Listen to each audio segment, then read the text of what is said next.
They say there's something lurking in the swamp. An ancient beast, something that shouldn't exist, hidden away in the deep, tangled bayou, waiting. No one knows where it came from, or even what it is, but everyone knows the stories. Every so often, they find the remains, deer shredded to pieces, their limbs twisted in impossible angles, thick blood slicking the water, entire hunting dogs torn apart and strewn across the banks like ragged, wet dolls. I never believed the tales. That is, until I saw it myself. It started with a hunting trip. I'd taken a few days off to spend in the Louisiana swamps, hoping to catch some game and clear my head. The swamp was thick, dense with humidity and buzzing with life, the kind of wild beauty that city folks would call romantic. But out here, it felt alive, like something was watching me from the shadows. I set up camp on the first day, deep enough into the swamp to avoid the main trails, wanting peace and quiet. But that night, I woke up to the sound of heavy breathing, thick and wet, like a throat clogged with mud. I was wide awake instantly, grabbing my flashlight and throwing its weak beam around the tent, scanning the trees for any sign of movement. There was nothing. I settled back down, trying to convince myself it was just the wind, or maybe a gator moving nearby. But when I tried to sleep again, I could feel something just outside my tent, pacing, each step deliberate and slow. My heart hammered in my chest as I held my breath, listening, hoping whatever it was would go away. And then, just as suddenly as it had started, the breathing stopped. The silence that followed was so thick it felt like the world was holding its breath. I drifted off again, clutching my knife, too exhausted to stay awake. The next morning, I found tracks outside my tent, massive prints, clawed and deep, leading off into the swamp. Whatever it was big. Too big to be a gator, and too heavy to be any wolf or bear that might have wandered out here. I tried to ignore the dread curling in my gut, telling myself I was overreacting. But deep down, I knew something was wrong. Very wrong. I spent the next day trekking through the swamp, catching glimpses of movement in my peripheral vision, shadows flitting between the trees. At one point, I found a carcass, a deer, ripped open, its ribcage exposed and the organs missing, as though they'd been plucked out and devoured whole. The stench was suffocating, thick and metallic, filling the air with decay. It wasn't just a kill, it was carnage. I forced myself to keep going, trying to shake off the growing sense of dread. But as the sun began to set, painting the swamp in shades of blood red and shadow, I felt it again, that heavy, oppressive presence, lurking just out of sight. The air was thick, almost suffocating, and every instinct screamed at me to turn back, to leave. I ignored it. A mistake. By the time night fell, I'd strayed farther from camp than I'd intended.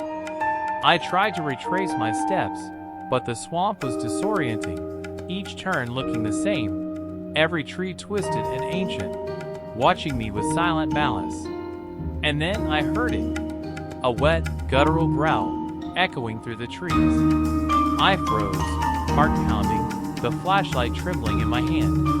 The growl was deep, rumbling, like the sound of a boulder scraping against metal, resonating through the air. It was close, too close. I shone the light toward the sound, but the beam barely cut through the thick night. All I could see were shadows, shifting and writhing, as if the swamp itself was alive. And then I saw it, a massive shape, looming just beyond the trees, its form too large to be anything that belonged in this world. It stepped forward, and the flashlight flickered over its face. Its eyes were empty, black pits, its skin a mottled gray, covered in wet, dripping patches of fur and scales. Its mouth was wide, stretching impossibly, lined with rows of jagged teeth glistening with blood and muck. The thing moved with a grotesque grace, slinking forward on all fours, its claws sinking into the mud with each step. I could smell it now, a rancid, foul stench of decay, something ancient and hungry. My entire body was paralyzed, rooted in terror as the creature fixed its empty, hollow gaze on me. And then, with a wet snarl, it lunged. I barely managed to throw myself to the side as its jaws snapped shut inches from my face, tearing into the ground where I'd just been standing. I scrambled to my feet, blood pounding in my ears, as the beast turned, its mouth dripping with thick, black saliva. It came at me again, faster this time, claws raking through the air. I raised my arm to shield myself, and the claws ripped through my sleeve, slicing deep into my flesh. Pain exploded in my arm, hot and raw, but I didn't stop. I ran, stumbling through the mud, each step heavy and desperate. Behind me, I could hear the creature's guttural growls, the wet slap of its limbs against the ground as it pursued me, relentless, like it was playing with me. I turned, just for a second, and saw its mouth open wider than seemed possible, rows of razor-sharp teeth gleaming in the faint moonlight. I didn't see the root jutting out of the ground, and I went down hard, my ankle twisting painfully as I hit the mud. I tried to push myself up, but the creature was on me in an instant, its claws digging into my shoulders, pinning me to the ground. I struggled, thrashing against its weight, but it was too strong. Its mouth lowered, those teeth mere inches from my face, and I could feel its hot, foul breath on my skin.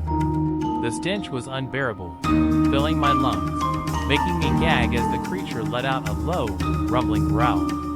I thought I was done for, thought it was about to tear me apart, when I heard a snap, a branch breaking somewhere nearby. The creature's head jerked up, its black eyes narrowing as it looked past me, into the trees. And then, with a final snarl, it released me, slinking back into the shadows, disappearing as silently as it had come. I lay there in the mud, gasping for air, my body trembling with adrenaline and pain. I don't know how long I stayed there, staring into the darkness, waiting for the creature to come back. But it didn't. The swamp was silent again, as if nothing had happened. When I finally managed to stand, I stumbled back to camp, clutching my bleeding arm, every step a reminder of how close I'd come to death. By the time I reached the tent, the first rays of dawn were breaking through the trees, casting the swamp in a sickly, pale light. I never spoke about what I'd seen, never told anyone about the creature that hunted me in the dark. But every night, I see its face in my dreams, those black, empty eyes, that mouth filled with teeth, dripping with blood and rot. And I know it's still out there, lurking in the swamp, waiting for its next victim.